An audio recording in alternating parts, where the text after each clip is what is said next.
तर नमस्कार मित्रांनो, कशात आपण सर्वजण. मी हे तुमचा लाडका सुमित कांबळे आणि स्वागत करतो आपल्या यूट्यूब चॅनलवर. एकदम क्लिअर दिसत आहे आपला चेहरा. तर या ब्लॉगमध्ये काहीतरी वेगळंच पाहणार आहोत. आज आहे डे, डिस्क्रिप्शनमध्ये टाकलेलं आहे. चला तर या ब्लॉगला उशीर न करता सुरुवात करूयात.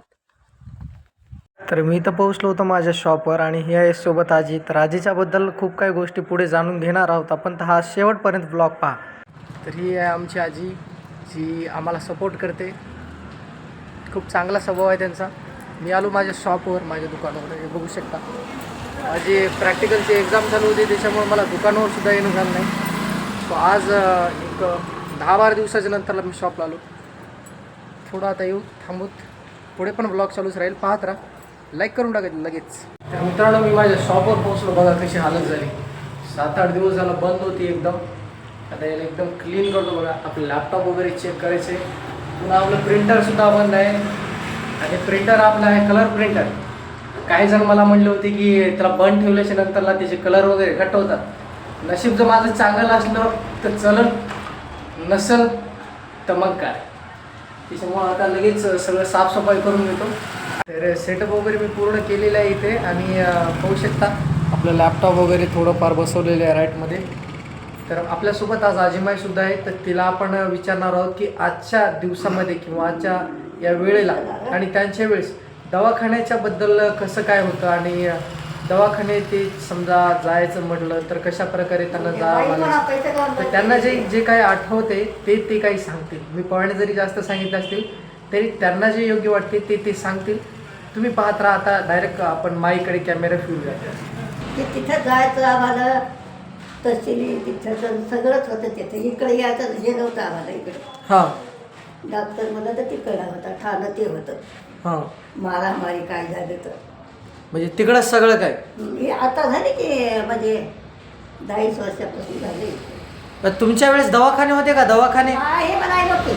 दवाखाने सुद्धा नव्हते. मग तेव्हा तर आता काय बदल वाटते? हे बुवा काय करीत शिल्दार, हां, ते काय करायचा, असं कुठून गोळ्या द्यायचा. कशाच्या? दवाखान्याचा. हां, ते त्याचं नाव परभाकर होतं काही. म्हणून आम्ही तिथे येत जाऊ. तो चांगलं होतं राहत जाय. दवाखान्यासाठी 2च गोळ्या दे. हां, नाही, 4-5 गोळ्या आणि 5 रुपये घे. हां. एक इंजेक्शन दे. अरे बापरे. 5 रुपये घ्यायचं ते. आणि गुणी यायचा लेकरायला, माणसायला. त्या डॉक्टरचं नाव काय होतं? आता त्याचा मोठा दवाखाना आहे हां, शिल्दार. शिलदार. हो, चांगला डॉक्टर आहे पण की. चांगलं म्हातारं होतं म्हणून गेलं. अरे अरे मग. शिल्दारला येतं मग चंदूर सजाले, हां, तिथंही म्हातारं होतं. म्हणजे पहिले डॉक्टर.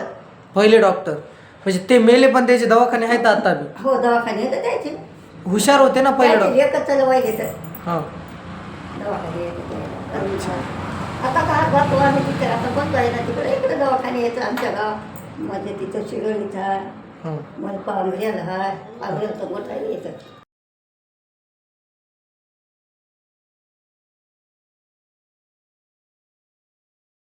तर बाकी आणखी आपल्यासोबत होता आपला दत्ता.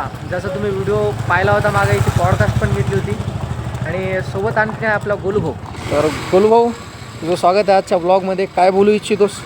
काय नाही भाऊ, असंच व्हिडिओ बनवत राह.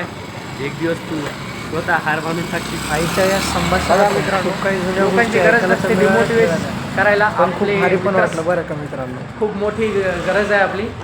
पण तसं काही नाही. भाऊनं मला प्रोत्साहन दिलेलं आहे की मी एक दिवस स्वतः हार मानेन. तसं काही नाही, तुम्ही सपोर्ट करा. आपण हार नाही मानायची शेवटपर्यंत.